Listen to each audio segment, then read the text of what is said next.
స్వస్థతశాల ఇది నా యేసు నివసించశాల.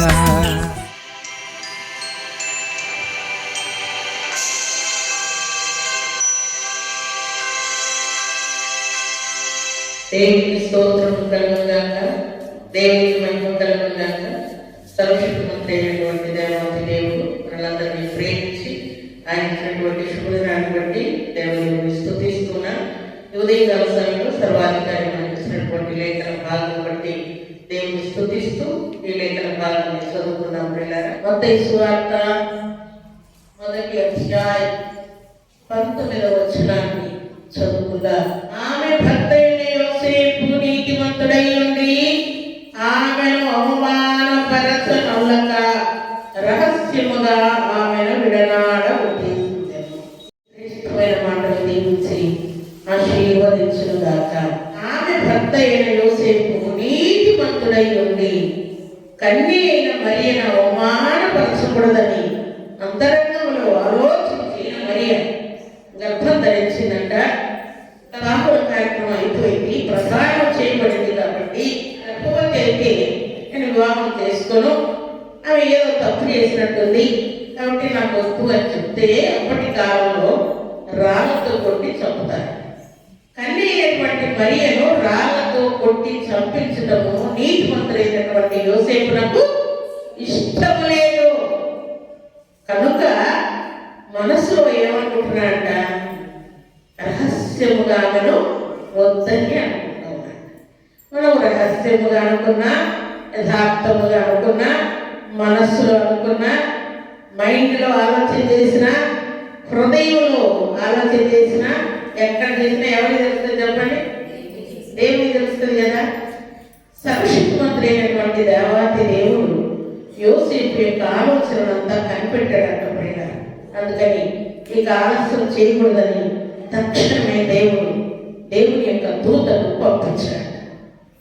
అర్జెంటుగా వెళ్ళి నేను చెప్పినటువంటి సమాచారం నీతిమంతుడైనటువంటి యోసేపునకు ఈ సమాచారం చెప్పేసి అని పంపించాడు.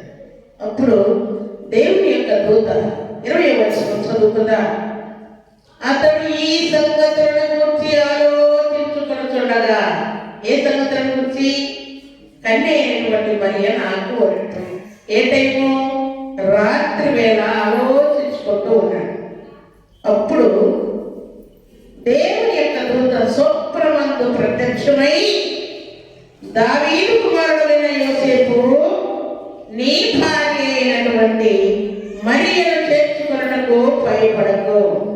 నీ భార్య అయిన మరియను చేర్చుకోవడానికి భయపడద్దు, ఆమె గర్భవతిని భయపడవద్దు అని చెప్తూ ఏమంటున్నాడు? ఆమె గర్భము ధరించినది పరిశుద్ధాత్మ వలన కలిగినది. దేవునికి స్తోత్రములు కలుగునుగాక, దేవునికి మహిమ కలుగునుగాక.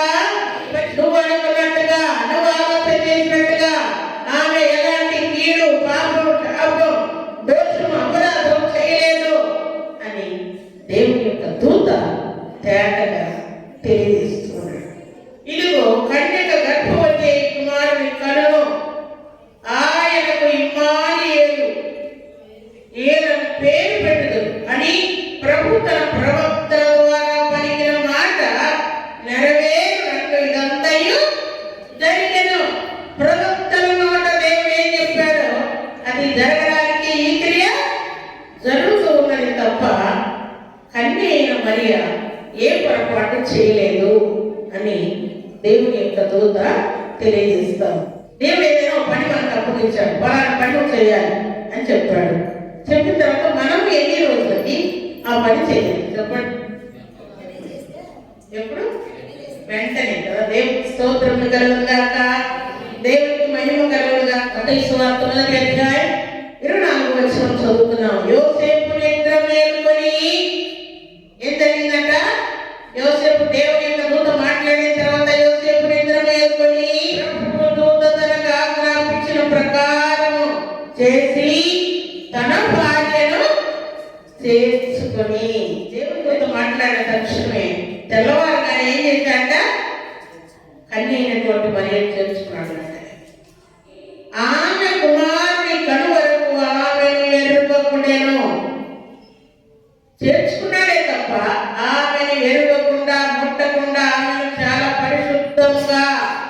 జాగ్రత్తగా కాపాడుకుంటూ వస్తున్నాడు. భక్తుడు ఇలా ఉన్న దేవుడు చెప్పిన ప్రతి మాట అటు చెప్పగానే ఇప్పుడు నెరవేర్చాలి. ఆ శక్తి, ఆ బలం, ఆ ప్రభావం ఎవరిస్తున్నారు అంటే దేవుడే ఇస్తున్నాడు. పిల్లలు, దేవుడు మనలో ఉంటే ఈ కార్యాలు, ఈ క్రియలే జరుగుతాయి. పిల్లలు, ప్రభు సన్నిధిలో చేరిన ప్రభు బిడ్డలమైన మనం ఈ మాట జ్ఞాపకం చేసుకుంటే, యోసేపు కన్య అయినటువంటి మరియను విడిచిపెట్టాలా అనుకున్నాడు. తక్షణమే దేవుడు తన దూతను పంపి అలా విడిచిపెట్టకూడదని, అలా మానివేయకూడదని, ఆమె దూరం చేసుకోవద్దని దేవుడు మాట్లాడాడు. ఏదైనా కష్టం వస్తే, రోగం వస్తే, నింద వస్తే, అవమానం వస్తే, దరిద్రతలు వస్తే, ఏదైనా మన జీవితాల్లో దేవుడు చేస్తానన్న కార్యాలు చేయకుండా దేవుడు ఆలోచన చేస్తే, మనుషులమైన మనకు కూడా ఇలాంటి ఆలోచన నీతిమంతులైన యోసేపునకు వచ్చినట్లే మనకు కూడా వస్తూ ఉంటాయి. వెంటనే మనం చేసే మొట్టమొదటి ఏంటంటే ప్రార్థన ఆపేసి ఏం చేస్తాం? మందిరానికి రావడం ఆపేస్తాం. దేవుని యొక్క వాక్యాన్ని చదవకుండా, దేవుని యొక్క వాక్యాన్ని వినకుండా విడిచిపెడతాం. తర్వాత దేవునికి క్రమశిక్షణ కలిగి పాపానికి, లోకానికి, శరీరానికి చోటు ఇవ్వకుండా బ్రతికినటువంటి మనము మరలా లోకం వైపు మన దృష్టి వెళ్ళిపోతాం. తర్వాత దేవునికి అర్పణించేది మానివేస్తాం. దేవుని సన్నిధిలో సాక్ష్యం పలికేది కూడా మానివేస్తాం. నీతిగా జీవించడం కూడా మానివేస్తాం. అలా యోసేపు కూడా కన్యైన మరియను విడిచిపెట్టాలని అన్నాడు. ఇప్పుడు దేవుడు నీతిమంతులైనటువంటి వారిని, నీతిమంతులైన విశ్వాసులను మనం విడిచిపెట్టకూడదు, దూరం చేసుకోకూడదు. అలాగే నీతిమంతులైనటువంటి దైవ సేవకులను విడిచిపెట్టుకోకూడదు. అలాగే నీతిమంతులైనటువంటి వారు నీటి వారే ఉండొచ్చు. నీ కుమారుడే, నీ కుమార్తె, నీ కోడలే, నీ అల్లుడే, నీ ఇంటి వారే, నీ తల్లిదండ్రులే, నీ బంధువులే, రక్త సంబంధికులే నీతిమంతులై ఉంటారు. వారిలో ఏదైనా లోపమో పాపమో కనపడి ఉండవచ్చు. అయినా నీతిమంతులను మనం విడిచిపెట్టకుండా ఉండాలి అని చెప్పడం కోసం దేవుడు కన్య అయినటువంటి మరియను చేర్చుకోవడానికి మానివేసే పనులు చేయకుండా జాగ్రత్త పడతారు, బుద్ధి తెచ్చుకొని బ్రతుకుతారు.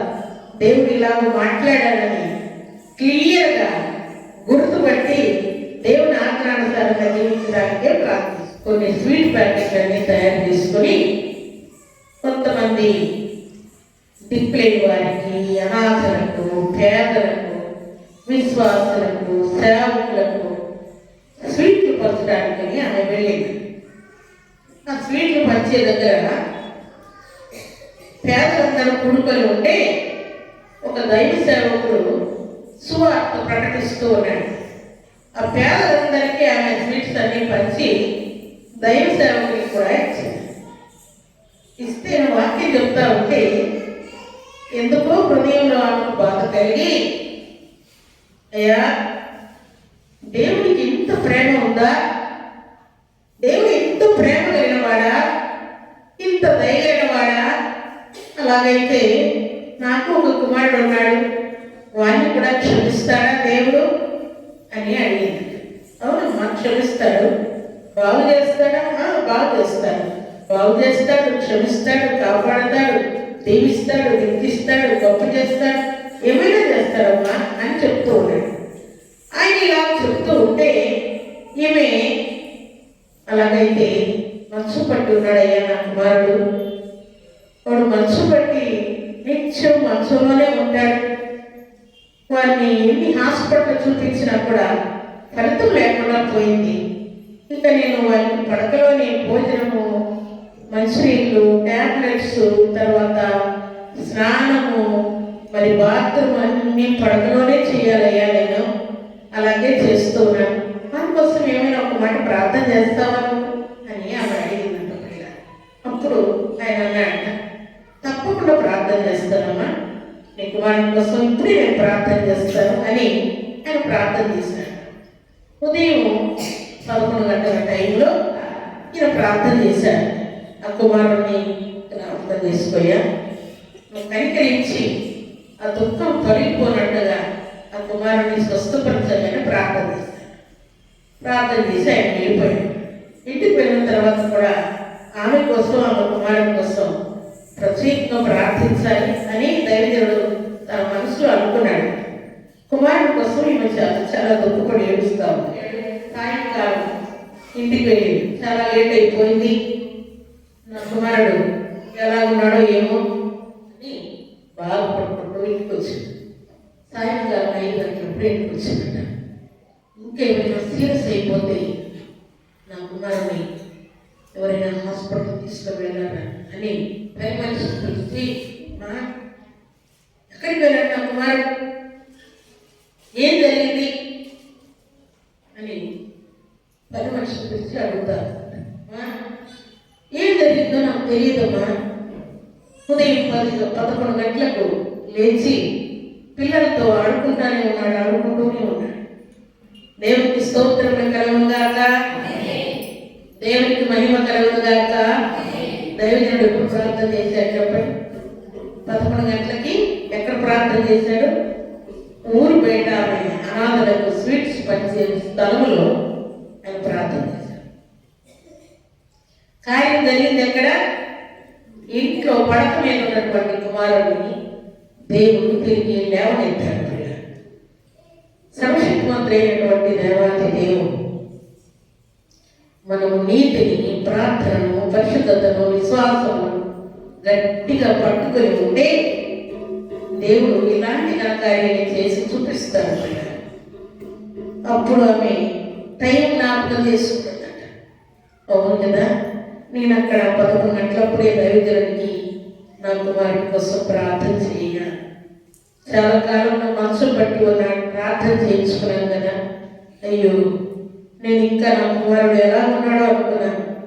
ఎంత ప్రేమ కలిగిన దేవుడు అయ్యా, ఎంత సంతోషం నాకు ఇచ్చావు. ఎన్ని సంవత్సరాల నుండి ఎంతో అమౌంట్ ఖర్చు పెట్టుకున్నాను. నా కుమారుడు పడక లేవాలి, నడవాలి, తిరగాలి. దేవుడు ఒక చక్కటి శ్రేష్ఠ స్వీట్స్ పట్టు వచ్చాడు. నేను ఆ స్వీట్ ఇచ్చినప్పుడు వారు సంతోషపడ్డారో లేదో నాకు తెలియదు, కానీ నా కుమారుడు పడక లేచాడంటే గొప్ప క్రిస్మస్ లాగా ఉంటున్నా. ఇలాంటి కార్యాలు ఆమెకే కాకపోయినాడు, మనందరి జీవితాల్లో కూడా ఎన్నో దేవుడు చేసి చూపించి ఉంటాడు. మేలు పొందిన తర్వాత, స్వస్థత పొందిన తర్వాత, దీవించబడిన తర్వాత, దేవుడు ఘనకార్యం చేసిన తర్వాత మన హృదయాలు ఉత్సాహంతో నిండిపోవాలి, స్తుతితో నిండిపోవాలి. దేవుని మహిమపరచడానికి మన ఆత్మ ఉద్యమంతో నింపబడాలి. కన్నీటితో దేవునికి కృతజ్ఞతాస్తుతులు చెల్లించుటే నిజమైన క్రిస్మస్. మనమందరం కూడా అలాగే క్రిస్మస్ ఆనందంలో దేవుని స్తుతిస్తూ ఆరాధించే వారిలో ఉండాలని ఎదుర్కొంటూ ఉన్నాడు. అలాంటి కృపా భాగ్యం సర్వశక్తిమంతుడైనటువంటి దేవాతి సర్వ సమృద్ధిగా మనందరికీ అనుగ్రహించి ఆశీర్వదించుగాక. ఆమేన్.